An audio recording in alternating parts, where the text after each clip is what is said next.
राधे श्याम। आइए सुनते हैं स्वामी हरिदास जी की कथा का आगे का भाग। जिन भक्तों ने पहला, दूसरा, तीसरा भाग नहीं सुना है, डिस्क्रिप्शन बॉक्स में लिंक डाल दिया गया है, आप वहां पर जाकर सुन सकते हैं। एक दिन दिल्ली दरबार में तानसेन गा रहे थे। अकबर ने कहा, तानसेन तुम बहुत अच्छा गाते हो, तुमसे अच्छा गायक इस पृथ्वी पर कहीं नहीं है। तानसेन ने कानों पर हाथ रखकर कहा, बादशाह सलामत, संगीत के अगाध समुद्र तो हमारे गुरुदेव श्री स्वामी हरिदास जी हैं। हम तो उस समुद्र की एक बिंदु भी नहीं है। अकबर ने कहा, तुम्हारी भी कोई गुरु है, वे कहाँ रहते हैं? तानसेन ने कहा, वे वृंदावन निधिवन में रहते हैं। अकबर ने कहा, उन्हें यहाँ बुलाओ, हम उनकी गायकी सुनना चाहते हैं। तानसेन ने कहा कि राजा के पास तो कोई तभी आएगा जब उसे कुछ भेंट या धन मिल जाए, परंतु वे तो अत्यंत निष्काम संत हैं, वे छोटे दरबारों में नहीं आते, उनका दरबार बड़ा है। अकबर ने सोचा कि हमसे बड़ा दरबार कौन सा है। उसने तानसेन से कहा कि हम ही उनके पास चलेंगे। तानसेन ने अकबर से कहा, यदि आप बादशाही ठाट बाट से जाएंगे तो उनके दर्शन हो ही नहीं सकते। वे विरक्त संत हैं, कुंज के भीतर अपनी रसोपासना में ही मग्न रहते हैं। ऐसे विरक्त संतों के निकट जाना सबके बस का नहीं है। उनके किसी निकट शिष्य के साथ अत्यंत साधारण वेश में जाना होगा। आपको हमारा सेवक बनकर चलना होगा। अकबर ने स्वीकार किया। तानसेन दर्शन करने अंदर गए। स्वामी जी को साष्टांग प्रणाम किया। अकबर बाहर खड़ा रहा। स्वामी जी ने कहा, तानसेन बड़े समय बाद आए हो, बिहारी जी के लिए कुछ गाकर सुनाओ। तानसेन ने गाते गाते जानबूझकर कुछ गलत सुर लगाया। स्वामी जी ने कहा, तानसेन तुम्हारे जैसे गायक इस प्रकार की भूल कैसे कर दी? तानसेन ने कहा कि अपराध क्षमा करें, आप कृपा करके इस सुर को सही गाकर सुनाएं। स्वामी हरिदास जी ने गाना आरंभ किया और उनका गान सुनकर अकबर भूल गया कि वह सेवक के वेश में बाहर खड़ा है। वह जोर से बोल उठा, वाह वाह वाह, क्या गाते हैं, यह तो खुदा का चमत्कार है। स्वामी जी बोले, बाहर कौन है, अभी कौन बोला?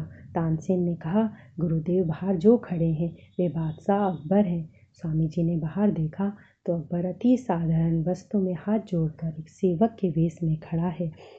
बादशाह को अंदर आने की अनुमति दी। राजाओं के स्वभाव के अनुसार अकबर ने स्वामी जी को अपने गले का अति मूल्यवान रत्नों का हार भेंट किया। स्वामी जी के पास एक हिरन का बच्चा खड़ा था। उन्होंने वह हार उसके गले में डाल दिया। वह हिरन वन में भाग गया। बादशाह सोचने लगा कि इतनी मूल्यवान रत्नों की माला इन्होंने हिरन के गले में डाली। ऐसे रत्न बड़ी मुश्किल से मिला करते हैं। स्वामी जी उसके मन की बात जान गए। उन्होंने आवाज़ लगाई तो हजारों हिरन वहाँ आ गए, जिनके गले में वैसी ही मालाएं थीं। बादशाह ने कहा, मुझे कुछ सेवा का सौभाग्य प्रदान करें। स्वामी जी ने कहा कि यहाँ किसी चीज़ की आवश्यकता नहीं है, परंतु जब अकबर बार बार प्रार्थना करने लगा तो स्वामी जी ने कहा, ठीक है, सेवा करना ही चाहते हो तो यमुना जी के धीर समीर घाट की सीढ़ी का एक कोना टूट गया है, उसकी मरम्मत करवा दो। बादशाह को मन में बड़ा बुरा लगा कि इतने बड़े बादशाह को एक सीढ़ी बनाने की सेवा कह दी। बादशाह धीर समीर घाट गया तो वहाँ की सीढ़ी देखकर मूर्छित हो गया। मूर्छा आ जाने पर वापस स्वामी जी के पास आया, दूर से दंडवत प्रणाम किया। स्वामी जी ने पूछा, कहो अकबर, देख आए घाट की सीढ़ी?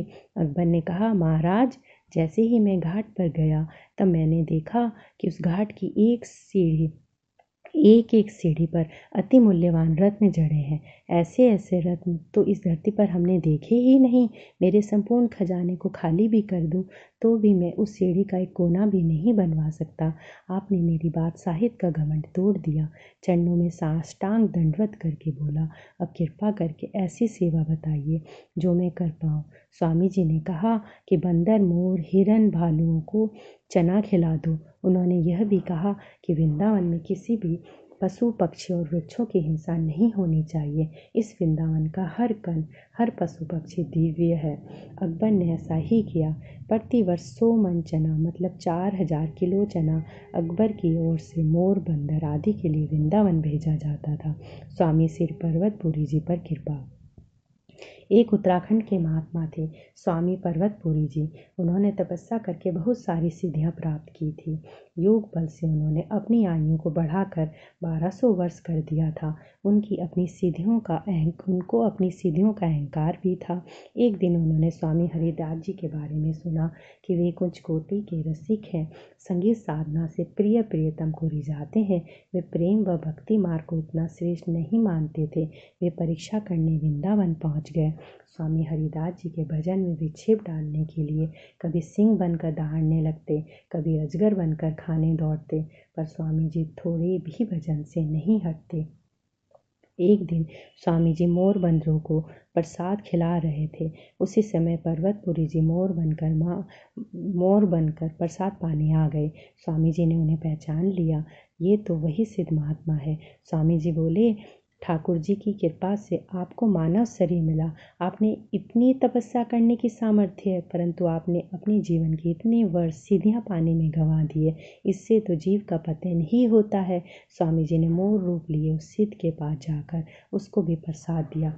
बिहारी जी का प्रसाद पाते ही उसकी बुद्धि निर्मल हो गई। उसने प्रगट होकर स्वामी जी के चरण पकड़े और कहा कि आप समर्थ संत हैं, मैं आपकी शरण में हूँ। स्वामी हरिदास जी ने उनको युगल मंत्र का उपदेश देकर उनका नाम श्री प्रकाश दास रख दिया।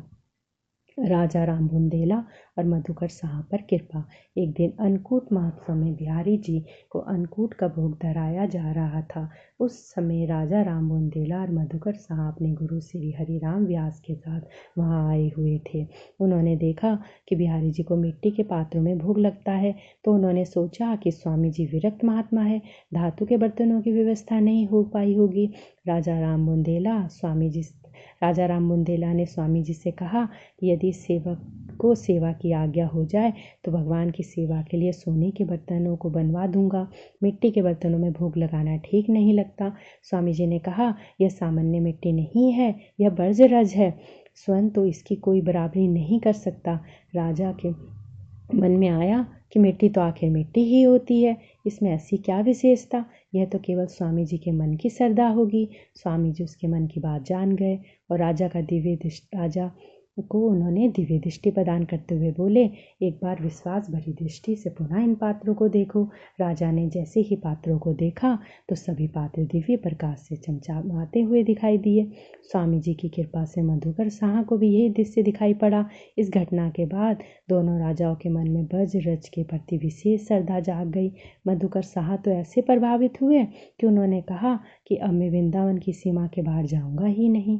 स्वामी जी ने कहा कि इस समय मुगल काल है, तुम्हारे जैसा धर्मात्मा राजा को सब छोड़कर यहाँ रहे तो प्रजा में भक्ति के संस्कार कैसे बने रहेंगे। तुम अपने राज्य में रहते हुए भजन करो, तुम्हें अपने महल में ही रहते हुए वृंदावन का अनुभव हो जाएगा। स्वामी जी के आशीर्वाद का ऐसा ही प्रभाव हुआ। मधुकर साहा को महल में रहते हुए ही नित्य वृंदावन का अनुभव होने लगा। वृंदावन वहीं पर प्रगट हो गया। जय हो, राधे श्याम। अगर आपको हमारी कोशिश ये पसंद आई हो तो कृपया संतों के अपने इस चैनल को आप सब्सक्राइब भी करें, लाइक भी करें।